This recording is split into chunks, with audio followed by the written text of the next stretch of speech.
Is this on? Hey everybody, stick around. I'm going to tell you why I think YouTube hikers suck. Or hikers that do YouTube. Some of them suck, not all of them. Hey, stick around. I'm going to tell you why here in a minute, and I'm going to point out a couple of people.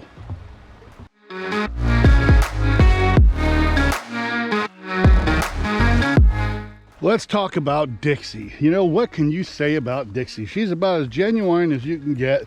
She's a sweetheart of the South. And, you know, that young lady has logged more hiking miles probably than most YouTubers that are out here. You know, Triple Crown winner. I think she's on the Pinhoti right now at the time of this recording. I think that's what she's doing. She's done the Camino de Santiago. She's planning a trip in New Zealand. Hopefully that goes off with her with all this COVID crap. She's hiked the trails. She's used the equipment. She's used the equipment on the trail. She's made mistakes. She's corrected those mistakes. And I want a pair of trekking poles from her. So, you know, there's a soft spot there for her. Plus she hikes with her dog, Fancy, and that's a cute little puppy. Because I hike with my dog right down there. So Dixie's awesome. You know, I learned a lot from her. I watch a fair amount of YouTube hiking videos, people who are hikers or backpackers that make videos, and there's some really good stuff out there. There's some really good content, and there's some really bad content, you know, kind of like this channel. But, you know, to me, you got to practice what you preach. You know, so many of these guys that do reviews, and I've seen a lot of them do reviews on gear, a lot of gear, and it's like, where did you find the time to actually use that? Where's the videos that you created using that gear? And it's not there. And then you got TAT. What can you say about TAT? There is nobody more genuine than TAT. If you have not caught any of TAT's videos, you need to check him out. But be forewarned, do not watch those videos on speaker around your kids. Does he have a foul mouth? Absolutely. Probably worse than any sailor I knew. You know, the guy, what can you say about him? He's genuine. What you see is what you get. There's never any question where you stand with him. He's an animal out on the trail. I don't know if you guys have finished, if you watched him finish the PCT, but holy crap. I live in that area. There's no way in God's green earth you'd get me up there that time of year, especially marching through 3 feet of snow up to the Canadian border. Sorry, nope, not gonna happen. But you know what? That's determination, and that's what TAT's all about. Now, like myself, there's a lot of newcomers that are out there. I think John Kelly's fairly new. I really like John Kelly's stuff. He's genuine. He does a lot of podcasts. John, are you hiking? Oh, that's right. I just watched one of your videos. You actually did go out and go hiking. But he hangs out with, actually, hopefully, John Kelly is going to be one of the guys that is going to be, hopefully, if I get the permit, we'll be hiking the Enchantment Lakes area in the Alpine Lakes Wilderness area in Washington State next summer, probably next September. Permits for those are very hard to come by. It's a lottery. They only issue, there's like 4 regions or five zones that they have. The most popular ones are called the core. That's where the Enchantment Lakes actually are at for the most of them, where they camp. And they only issue like 380 permits per year for that area. So we're hoping to get permits for that. And John Kelly, hopefully, John, if you're watching, hopefully will be coming along with us. But nice thing what I like about John is that, again, he's genuine. Now, John Kelly does a podcast with another guy.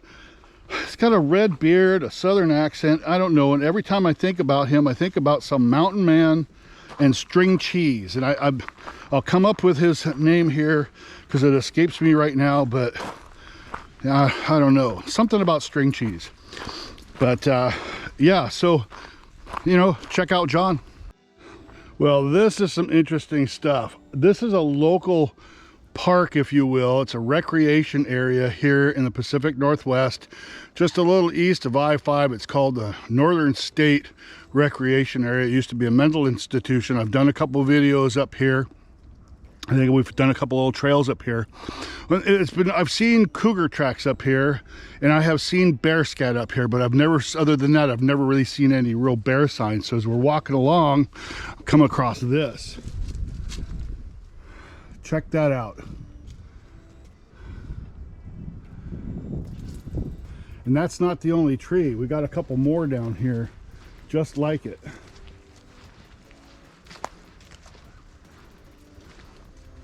Check that out.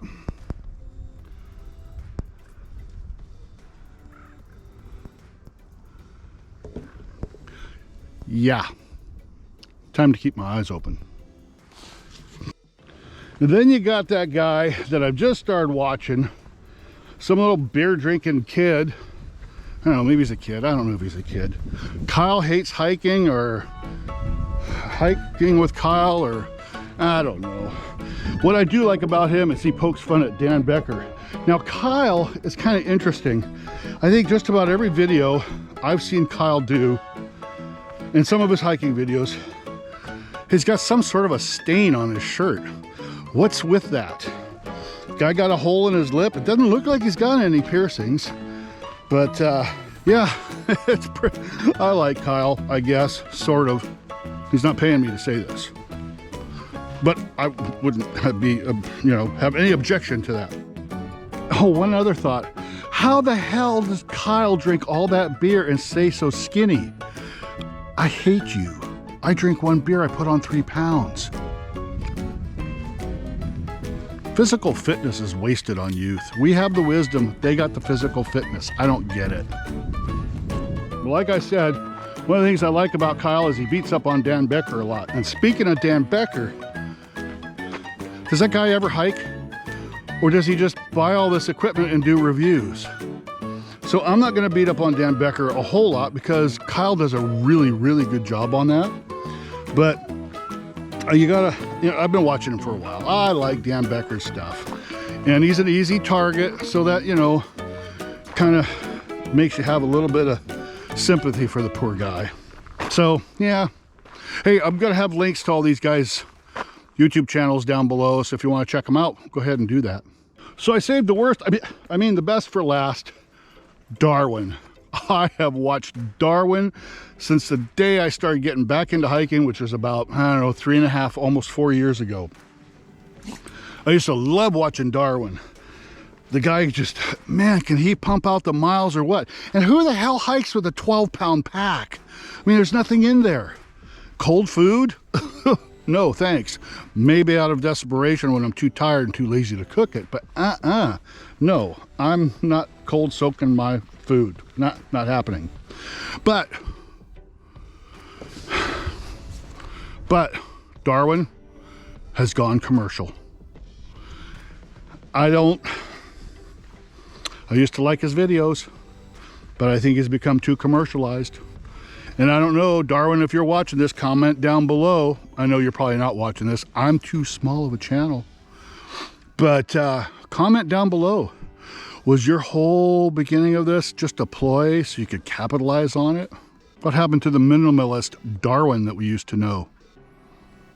Not criticizing, just an honest question. One thing I do have to say about Darwin, though, is that his content is awesome. I mean, the photography is really good. Shots are good. Narration's good. What narration he has. His reviews, I've learned a lot on his reviews, so all due respect, he does a pretty good job, even though you've gone commercial. Jeremiah Stringer, that's who it is. I knew it was something to do with a mountain man and string cheese or something, so I kind of got him confused, I guess, with Jeremiah Johnson and string cheese. So sorry, man. Jeremiah Stringer, that's who it is. The guy with John Kelly, in case you forgot what I was talking about. Well, there you have it. What I feel about some of those hikers that make YouTube videos. I like all of them, to be honest with you. But this is a shameless video to try and draw subscribers. So click the subscribe button, hit the like button, hit the notification bell, because you don't want to miss any more of my videos. These are going to start getting better, I promise. At least that's what they tell me. The more you do, the better it gets. Anyways, we have got a snowshoe trip coming up. I got a messed up tendon in my foot and my leg, but depending on what I hear from the orthopedic surgeon in the next week or two, next weekend we're heading to the mountains with the winter warm gear, snowshoes and all that stuff, and we're going to be camping in the snow one way or another. Me, ibuprofen, and Mr. Vicodin maybe, and rum, lots of rum. We'll see you on the next one.